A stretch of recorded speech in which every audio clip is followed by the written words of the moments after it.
All right, good Monday to you. A rare second update. I got up about 4 a.m. Eastern time this morning, put out a video.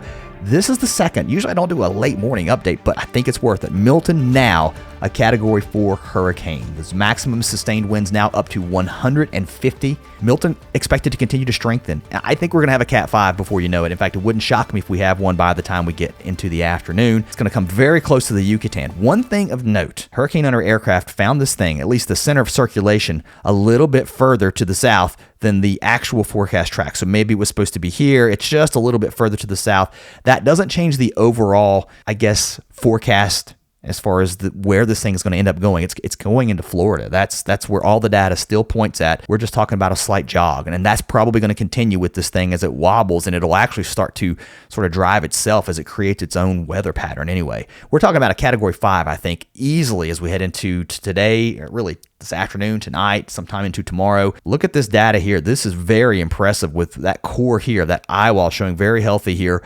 And look how tight this is. It's like a buzzsaw here, really tightening up.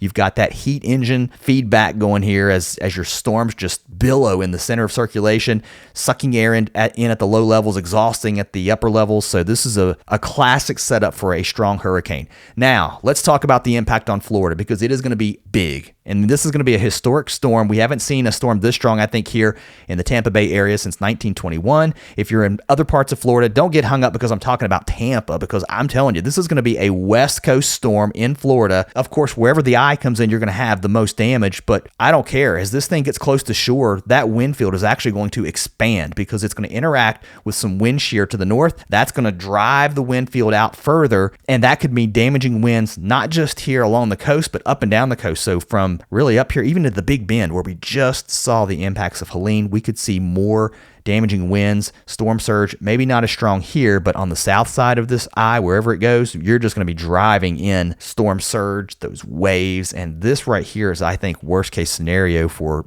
good grief, St. Pete, Clearwater over to Tampa. And then it rides right up the I-4 corridor. So up and down Florida, all the way down to the southwest coast, up to Tampa, all along the Nature Coast, and then inland, because it's not just going to be here. We're talking about Ocala, Gainesville, even Jacksonville will likely feel some hurricane gusts at times, I think, at least near you.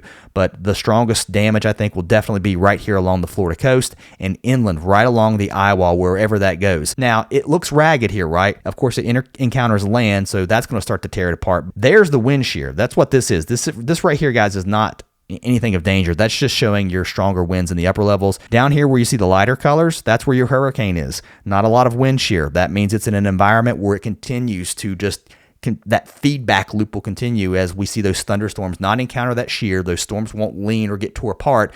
They'll just billow up, high pressure in the upper levels. It'll exhaust, and that feedback loop will continue until it moves to the north and east, and then it gets caught up in this flow. That will start to shear the storm apart. Again, that will also widen the wind field. And that's why I think we have to watch out here from Savannah, even inland parts of southeast Georgia. As that wind field expands, keep in mind, we're not talking about major winds here in south or at least middle Georgia. Maybe South Georgia could get kind of testy here, right, from Valdosta over to Savannah. Remember, some of these trees are probably a little damaged. We may have some loose limbs. Some trees may be really weak, and it just takes a little more of a nudge to knock them over. So I think power outages are even likely even up into Georgia, even if we don't see a direct impact. Florida, we're talking about not just storm surge, we're talking about damaging winds. This will lead to excessive power outages, and it could be we're talking about all the way down to South Florida up into North Florida. Now, Tallahassee, you're going to be very close to this. A lot of this will likely be to your east, at least the strongest storm conditions. And then along the east coast of Georgia, if your low is here, at this point, you've really started to tear the storm apart. Still probably a tropical system, but it's starting to become extra tropical. But enough, I think, onshore flow here on the north side of this that we get some storm surge here, also some strong waves and some winds, and then that thing goes out to sea pretty quickly. The official forecast, this was the update as of 7 a.m., but this will likely be modified as we move through the day. But the forecast track's still on par, but we just now have a major hurricane all the way to the coast. Again, I think it's going to weaken some. That doesn't mean it's going to not be a hazard. And everything, all the spaghetti plots, bringing it into Florida with a big wind swath that starts very small, and then look how it widens out, again, as it encounters that upper level shear A lot of warm water too out here in the Gulf. So as this thing moves east, it's not moving into cooler water. If anything, I'd argue that the water's warmer. It is warmer here. That right there, a lot of heat energy showing up across the eastern Gulf of Mexico. Timing may be a little bit different here. I think that will be the trick, right? How fast does it move? That forward motion. So as of 7 a.m. Central Time, 8 a.m. Eastern, this is what we're looking like. Some of the strongest winds now a little bit later. That might give you just a little more time to prepare. Do whatever you have to do. If you have emergency evacuation orders, just heed those local orders, especially if you're in a low-lying area and you're prone to storm surge. Okay, so now's the time to prepare. As we head into Tuesday evening, those tropical storm force winds would likely still be offshore. Now, this is the earliest reasonable arrival time of tropical storm force winds. It looks like everything moves into Florida, I would say late Tuesday into early Wednesday, and then it's on. So, and we could start to feel effects even here along the coast of South Carolina as we head into Wednesday afternoon and Wednesday evening. So very wild, and I'm telling you, big waves too. These crests still showing on the models here, peaking at 50 feet, and with a storm surge of 10 to 20 feet, possible maybe, I don't want to say more, but it's almost worst case scenario in some areas along the west coast of Florida. All right, let's look at the GFS. Kind of a bigger picture here of things. We'll sort of show you what's going on. We've got our ridge here across the central United States, our trough here in the east, and upper low. It's cool and showery here in the northeast, and then here comes the rain into Florida. And I will tell you, I mean, look right now. I'm going to back this up to Monday. We've got the rain going today. We're saturating the ground in Florida. Not good. So this rain that we're seeing now is all pre-Milton. And then here comes the storm. And then as we move into Thursday and Friday, it goes out to sea quickly. And then things calm down and high pressure builds in and we start to get a little quieter. So there's your quick update. Probably wasn't a little quick. Usually these videos are a little faster than that, but a lot to talk about. Be safe wherever you are. Say a prayer for those folks in Florida. And if you're in Florida, again, I recommend just heed all local warnings.